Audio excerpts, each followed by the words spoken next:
The rescuers in charge of recovering the victims' bodies from the club and transporting them to the gym, uh, one of them said, I still feel it in my arms. I still feel the difference in the weights of the bodies that I carried. There were heavier ones and there were lighter ones. And at first we were all being so careful with the bodies, but it just never stopped coming. There was just another one and then another one, and it was just body after body, and I just wanted to get away from there, and I couldn't stand the tragedy anymore, so we just started rushing. Even at the gym, there's a photo of the president there, and along with other politicians, they had gone to the gym before any of the parents or family members were allowed in.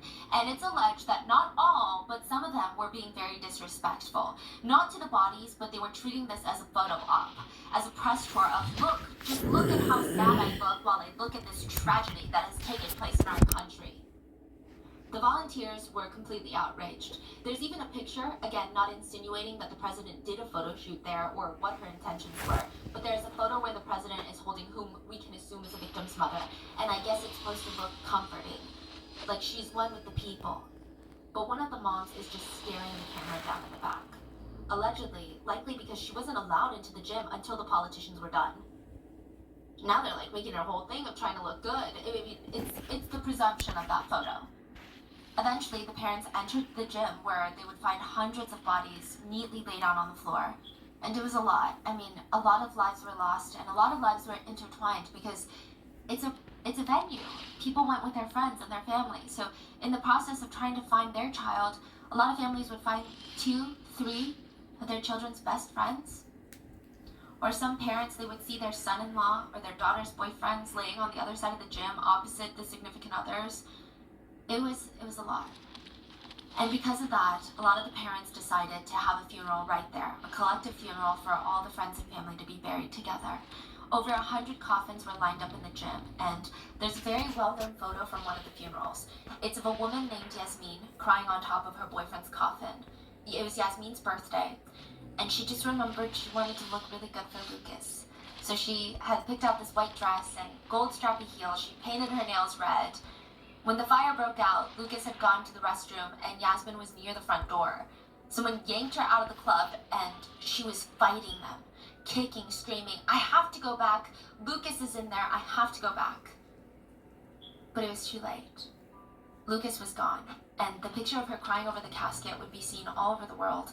And side note, a magazine published this picture on their front page, and there was a huge controversy because people thought it was staged. They thought the magazine had hired a model and got a casket prop to take this shot because why would they say that? She's wearing like this fedora, and the angle of the photo, it looks very almost cinematic in a way. I think people wanted it to be staged because I think once you realize it's a very real photo, it feels a lot heavier to look at that photo. Outside of the club, there were some really bad people also involved in this case.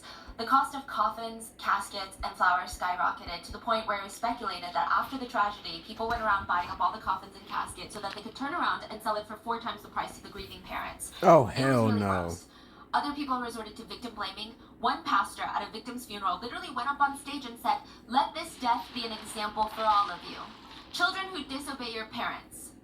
If Augusto were at church, he would not be dead right now." Some netizens even told the parents it's their fault for raising children that would go to nightclubs, that would go clubbing.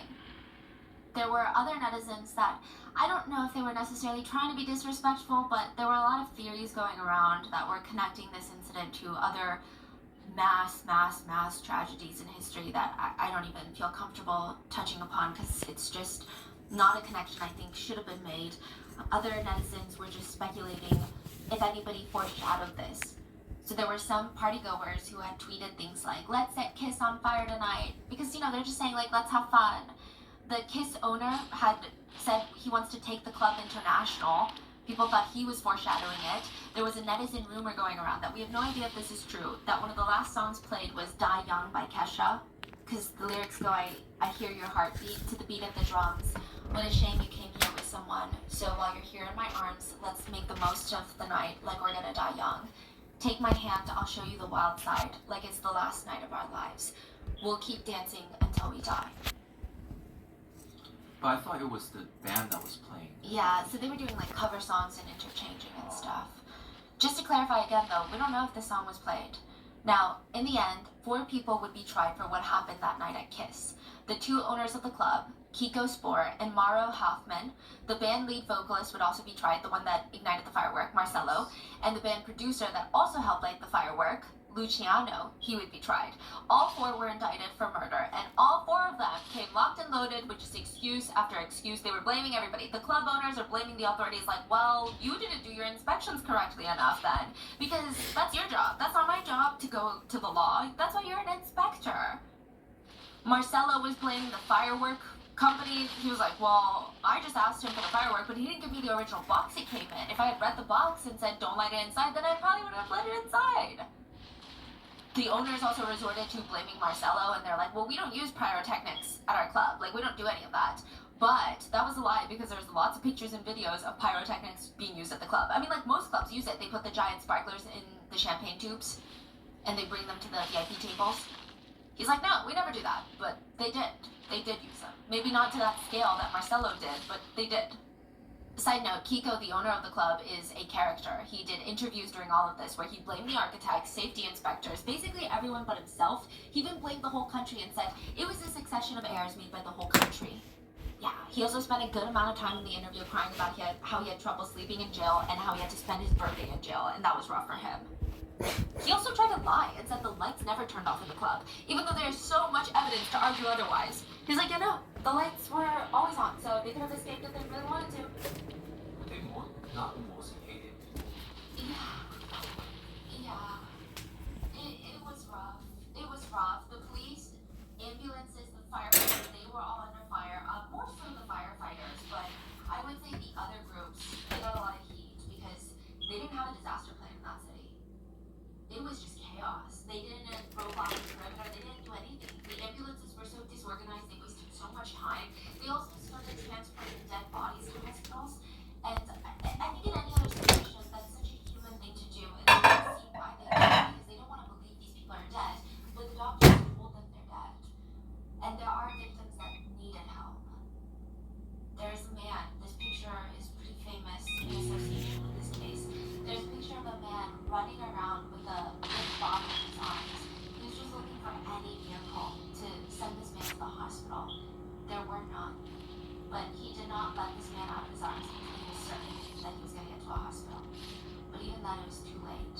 By the time he got there, he had died. And the victim's sister, Bruna, had called Ezekiel, who's the bodybuilder, and she cried and said, thank you for trying. Thank you for trying to save my brother. Furthermore, there was a lot of discourse about the firefighters at the scene during the rescue efforts. The firefighters went in depth about their rescue efforts, how it was so tough, they were understaffed, how they had not enough oxygen tanks to go in, and each oxygen tank only had 10 minutes of oxygen in there, so once they went into the club, they couldn't even see. They said the flashlights would be shining, and they can't see like an arm's length away from their face because the smoke is so thick. They said they were just trying so hard. They would stay in there even after their oxygen ran out to risk it, to save these people, to be there for everyone, because that's what firefighters do. They're hosing it down. They're axing down the walls. They were desperate, doing whatever they could. These statements would later become a huge controversy because the surviving victims, one of them, Giovanni, remember he saved his brother, yeah, he said no, none of the firefighters were actually going inside to rescue people. They were all just standing near the door. Maybe they were inside the club, but like right next to the door, grabbing bodies from the civilians who were inside saving people without any gear. Giovanni said they would just stand at the door and a civilian would run out from inside the club holding someone, and they would take that person from the civilian rescuer and let them run back inside the club. Giovanni stated that he even asked for oxygen tanks from the firefighters so that they could run back in and stay in there longer, and they refused to give it to him. And again, we don't know which side is true, but I just don't know why a survivor would have any incentive to lie about something like this. And on top of that, the firefighters would, even though they refute all these claims, they would later be tried in military court, but usually military court for situations like this is a slap on the wrist. But in the end, all 4, the 2 owners, the lead vocalist, and the band producer, they all got around 18 to 22 years in prison. That's it? Oh, you're about to be so upset. But it was immediately overturned. Allegedly, the judge kept having lunches with the jury. I don't know why, okay? No one knows why. The judge would state that they just do that. They just have lunch with the jurors. But they don't talk about the case. They said that there were guards present, and they were certain they never talked about the case.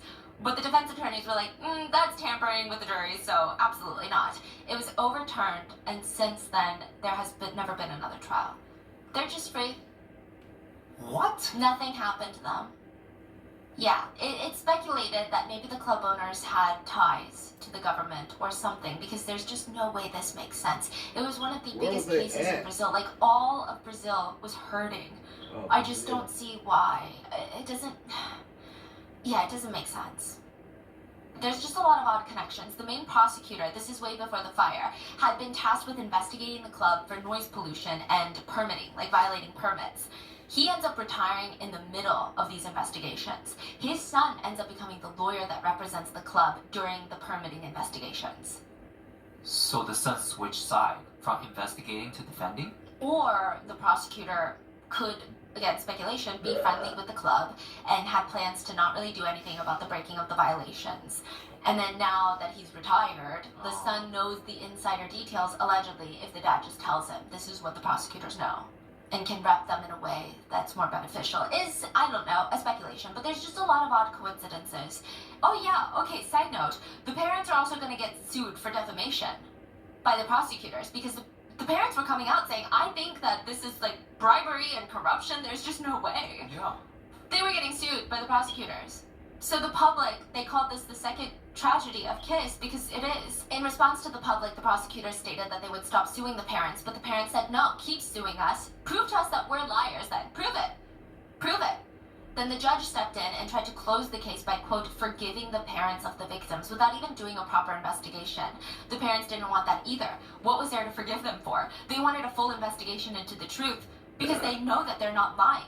So everyone else can try to prove it. That didn't go anywhere, though, because the justice system is confusing and not great. Anywhere. This is not just Brazil, by the way, just anywhere. Because before anyone even judges Brazil, we had a situation in Rhode Island in the United States very similar, where a club was lit on fire from pyrotechnics. A lot of lives were lost. Now, with that, there were massive protests all over Brazil with signs that read, "Where were you on January 27th, 2013? And people tried to hold protest marches, but in the end, nothing really came of it. There is still no justice. The land that the club has been sitting on and the club itself has been given to the parents of the victims. They are going to put up a memorial there to remind everyone that drives past, like, this is what happens. We cannot let this happen again. It does seem some changes are being made. There are some regulations that are being enforced to make Santa Maria safer. Stricter standards are being enforced for commercial businesses with large fines if protocol is broken. But it's just been, yeah, I don't really have the words.